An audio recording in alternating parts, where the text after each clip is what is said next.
Good morning, listeners, and welcome back to the Internet Marketing and Business Solutions radio show with Ron Kooming of both RCS Technology Solutions and RCS Online Solutions, where we help business owners and entrepreneurs achieve even greater success using various Internet marketing media techniques and actions to achieve even greater success by attracting, converting, and retaining their ideal customers and clients.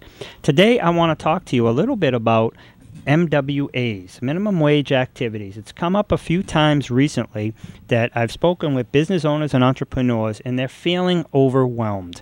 They have so much to do. They can't trust anybody to do this or that, so they feel they need to not only micromanage, but also do everything themselves. And I'm telling you, that is a prescription for disaster.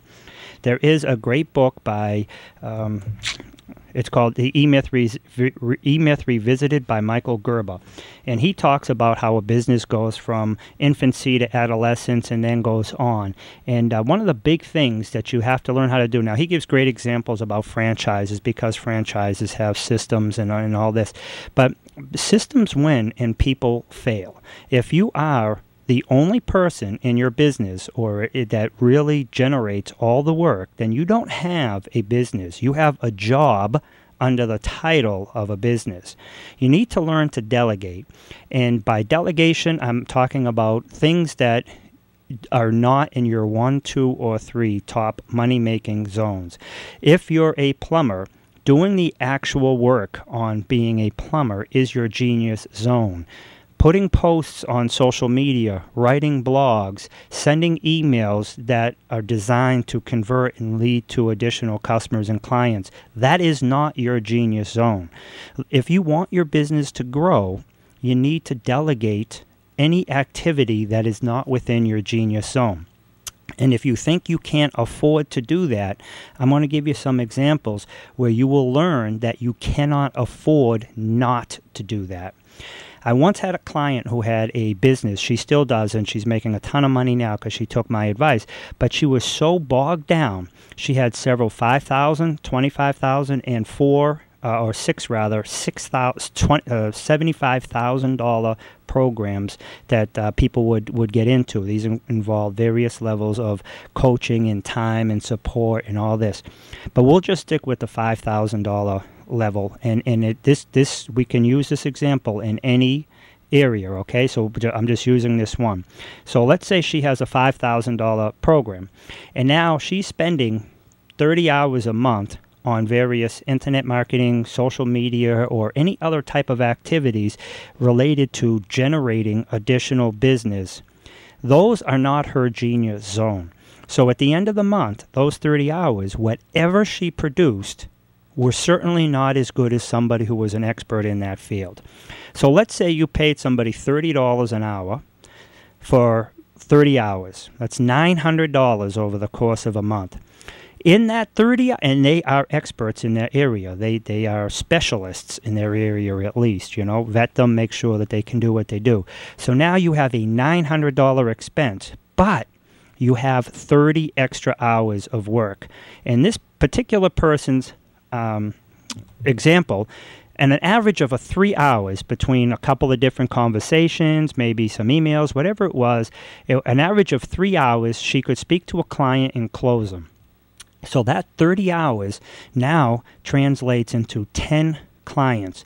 So if she had that 30 hours back, that will cost her $900 to pay somebody to do it and do it right, she could now make 10 times $5,000, right? $50,000. Now, let's say she didn't sell everybody. Let's say she sold 2 people out of the 10. Okay, let's say she has a 80% close rate, but let's just spin that and say she has a 20% close rate, and she doesn't. But let's say she does. So she only closes 2 for that 30 hours instead of 10. That's still $10,000. Is that a really good return for your $900 investment? So, and at the end of the day, if you're producing something and that's not your genius zone, whatever you're producing is inferior. And that's your face to the world. Those are your communications. When people receive those, they see your posts, they receive your emails, they see your videos, they look in the description of the videos on YouTube or your website or Vimeo, wherever you're putting them. If these aren't done right, you know, they look at that, and this is your face to the world. And if you didn't take the time and effort to generate quality content that you're putting out to the world, the person who reads that could correctly interpret that as that, you know, if that's your own stuff and you're not taking the time and effort to produce quality material, what are you going to do if they hire you and do theirs? So you may actually not only have that time, you might actually lose additional customers and clients. So I strongly suggest that anything that you can delegate for anywhere from 8 to 15, even some things for $20 an hour. Not everything's going to be that high. You really need to delegate those. Laurel Langmeyer, she has some great programs going on. And when I listen to her speak, she tells people you shouldn't even be doing your own laundry or house cleaning, because if you're spending 10 hours a month doing that 10 hours a month, you could be focusing on reaching out and contacting or following up with potential prospects and leads.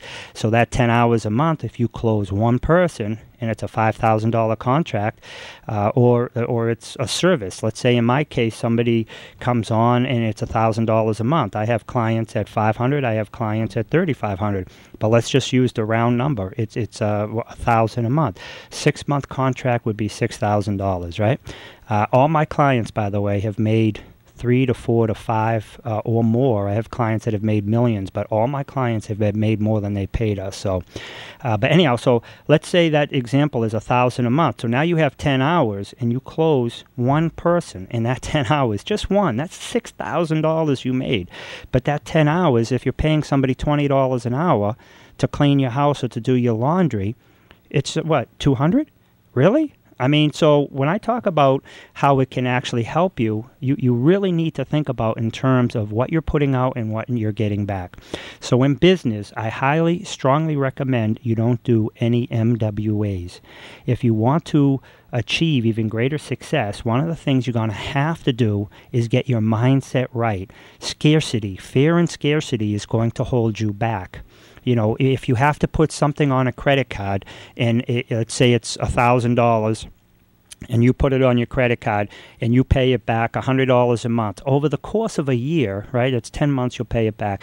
But over the course of that 10 months, you may have paid what? $30, $40, $50 in interest, but you got the value of that $1,000 that month. And, you know, chances, if you were spending it, you know, there's good debt and there's bad debt. We can have a whole conversation on that too, but bad debt is, you know, going to a restaurant unless you're having a business meeting, and that's meals and entertainment. But so that's bad debt. Anything that you're doing to grow yourself or your business is good debt. So if you put $1,000 on a card today, or even $3,000 on a card today to take a course, to go to an event, to buy a service, and it's going to expand your business, and you end up spending an extra $60, $80, or $100 in interest, so what? Think about the tremendous benefits and value that you're going to get from taking that action. So I highly recommend no MWAs, no minimum wage activities, and that goes all the way up. Even if it's $20 an hour, some cases $30 if you're going to get somebody who does really good content writing. I do it myself. I have 9 people that I used, or 7 people rather, that are employees, and 8 that are 18 rather, that I use as 1099. So at RCS Technology Solutions, we employ everything we say. No minimum wage activities, all the way up to $20 an hour. Learn it, do it, delegate it. If you need any assistance, contact me, Ron, R-O-N, at RCS Technology Solutions. Have a great week, everyone.